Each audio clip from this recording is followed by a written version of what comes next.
спати, відстань. Вона вже поспала. Поки ти там рега.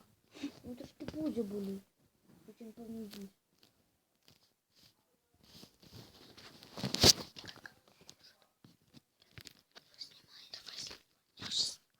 Це таки пушка.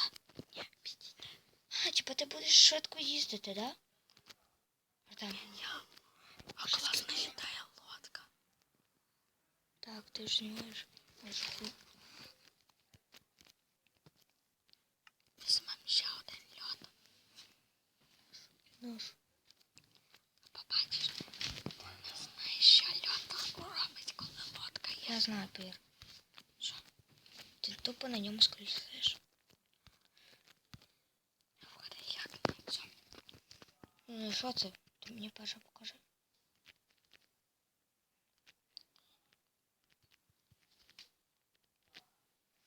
Перший. Так, ребята. А там хватить так говорити, може такого збісить? І що ти з тим робиш? Що? Понял, зараз буде прикольно, да? Во, лодки. Давай візьмемо таку. Я ж таку не бачу. Вона скоріше. Вона взагалі помаліше. І то все, що ти хотів мені показати? Ні. Яка із цих сторін довше? Ну, а ти мені на другу заїдь.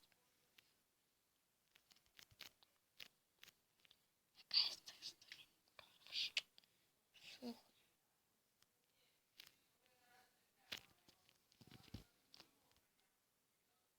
Дивись, як по землі.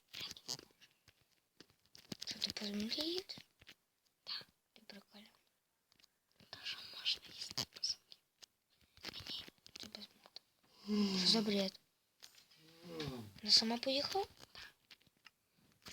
А, ти знаєш, що моба можна в вагонетку забрати?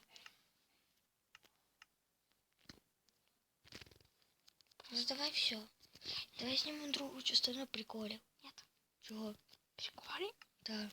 Ну, одна хвилинка, я хочу. Давай ще один прикол. Оцей. Оцей.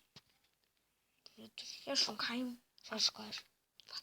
Любила рейси. Ти що, на оці будеш рейсами їхати? Да? Ні, це лайфхак. Слухай. Це, ну, би. Слово? Воу, хак. Це для мене нормальне слово. Для тебе це таке собі. Це не таке собі. Пусте кожаки. Так. І червоний факт. Знаєш, яка найрідкісніша річ? Яка? Коли ти маєш яйцо самого Ендера. От як він зробив, знаєш, свого дитину ніби. Прикинь? Це ж рідко. Як звізда Ада. Це теж рідкість. Правда? Звізда Ада, вона нормально рідка. Ну так. Дивися. Ну і що? Якого монстра треба тобі? Ну, припустимо, зомбі. Ну, коротше, любого. Дай фіолетове. Да. Ні. Чекай, хто це в нас? Вівці. Це не монстр. Щоб вісь живу катати? Ти прикалуєшся. Хто казав, що вівці не катаються на тому? Напевно, ти. Буля. А ну дай мені, бо я скажу. І вівця не зразу залізе, якщо ти зламаєш одну. О, блін, гарно. Окей, давай все. Всім пока.